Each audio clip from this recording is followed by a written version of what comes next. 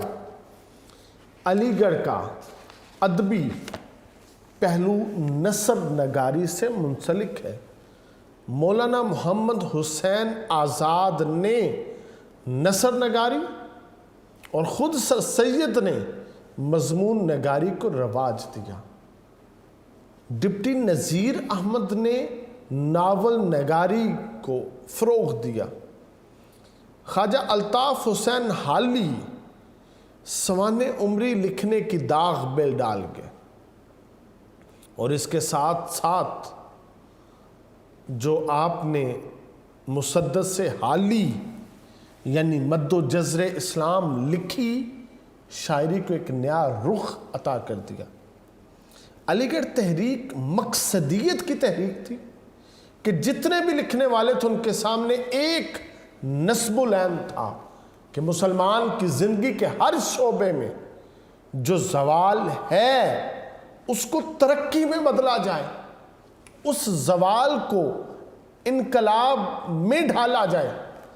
جب قوم عصری تقاضوں کو سمجھے اور جدید علوم کی مدد سے ان مسائل کو حل کرے تو عزیز طلباء 1900 میں شیخ عبد القادر نے لاہور سے ایک رسالہ جاری کیا جس کا نام تھا مخزن، جس میں اس عہد کے لکھنے والوں کی تحریروں کو شامل کیا گیا۔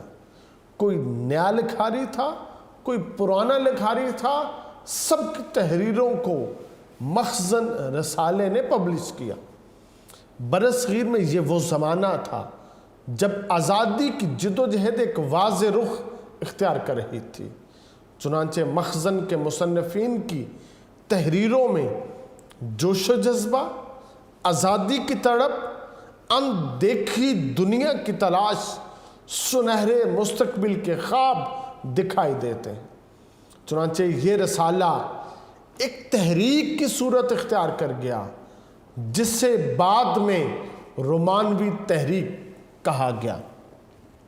اس تحریک سے وابستہ افراد میں سید سجاد حیدر، امتیاز علی، گورکھ پوری، نیاز فتح پوری اور مولانا ابوالکلام آزاد شامل تھے۔ علامہ اقبال رحمۃ اللہ علیہ بھی مخزن کے ساتھ شامل رہے۔ اقبال نے شاعری کو نئے امکانات سے آشنا کیا اور گہرے اثرات مرتب کیے۔ 1936 میں ادب میں ترقی پسند تحریک شروع ہوئی جس میں زیادہ اثر کمیونسٹ اور اشتراکی ادیبوں کا تھا۔ انجمن ترقی پسند مصنفین نے بھی اس میں قابل قدر اضافہ کیا۔ عزیز طلباء، آزادی وطن کے بعد کمیونسٹ اشتراکی پارٹی پر پابندی لگا دی گئی۔ فیض احمد فیض اور ان کے دوستوں پر پنڈی سازش کیس کے باعث سے 4 سے 5 سال کی قید دی، تو اس طرح تنظیمی سطح پر انجمن ترقی پسند مصنفین پر بھی پابندی عائد کر دی گئی، لیکن اس کے اثرات اس وقت سے لے کر آج تک اردو شعر و ادب پر بڑے نمایاں ہیں۔ پاکستان کی آزادی کے بعد اردو نظم میں بہت سے اعلیٰ درجے کے شعراء منصہ شہود پر آئے، جن میں تصدق حسین خالد، مجید امجد، نون میم راشد، اختر حسین جعفری، حبیب جالب، جبکہ غزل میں ناصر کاظمی، سید عابد علی عابد، عشرت بخاری، انجم رومانی، سیف الدین سیف اور احمد ندیم قاسمی شامل تھے۔ تجھ کو بیگانے بھی اپناتے ہیں میں جانتا ہوں، میرے اپنے بھی پرائے ہیں تمہیں کیا معلوم، سیف الدین سیف کہتے ہیں۔ وہ دوستی تو خیر اب نسیم دشمناں ہوئی، وہ چھوٹی چھوٹی رنجشوں کا لطف بھی چلا گیا، دیار دل کی رات میں چراغ سا جلا گیا، ملا نہیں تو کیا ہوا وہ شکل تو دکھا گیا، پکارتی ہیں فرصتیں کہاں گئیں وہ صحبتیں، زمین نگل گئی انہیں یا آسماں کھا گیا۔ ناصر کاظمی یہ کہتے ہیں۔ عابد علی عابد کا یہ مشہور قطعہ ہے، میرا جینا ہے سیج کانٹوں کی، ان کے مرنے کا نام تاج محل، دم رخصت وہ چپ رہے عابد، آنکھ میں پھیلتا رہا کاجل۔ تو عزیز طلبہ، یہ جو اردو کی تاریخ جو تحریک چلی اور یہ یہاں تک، تو عزیز طلبہ قائد اعظم رحمۃ اللہ علیہ قومی زبان کے اوپر آپ کا ایک بڑا واشگاف اعلان ہے۔ آپ نے فرمایا ایک مشترکہ سرکاری زبان کے بغیر کوئی قوم باہم متحد نہیں ہو سکتی اور نہ کوئی کام کر سکتی ہے، جہاں تک پاکستان کی سرکاری زبان کا تعلق ہے وہ اردو ہی ہوگی۔ تو عزیز طلبہ، 24 مارچ 1948 کو قائد اعظم نے فرمایا اگر آپ پاکستان کے مختلف حصوں کو باہم متحد ہو کر ترقی کی راہوں پر گامزن کرنا چاہتے ہیں تو اس کی سرکاری زبان ایک ہو سکتی ہے، اور میری رائے میں وہ زبان اردو ہے۔ تو عزیز طلبہ، قائد اعظم کا واضح اعلان ہے کہ ملک پاکستان کی ترقی اردو زبان میں مضمر ہے۔ عزیز طلبہ، اردو زبان و ادب کے اوپر یہ ہمارا پہلا لیکچر تھا۔ دوسرے لیکچر میں ہم اردو زبان و ادب کے اوپر جو باقی ہمارے مضمون کی چیزیں ہیں ہم ان کو مکمل کریں گے۔ عزیز طلبہ، یہ بہت اہم مضمون ہے، اسے محنت سے یاد کیجئے گا۔ اللہ رب العزت آپ کو اردو زبان کا فیض نصیب فرمائے، آپ کو علم نافع عطا فرمائے۔ والسلام۔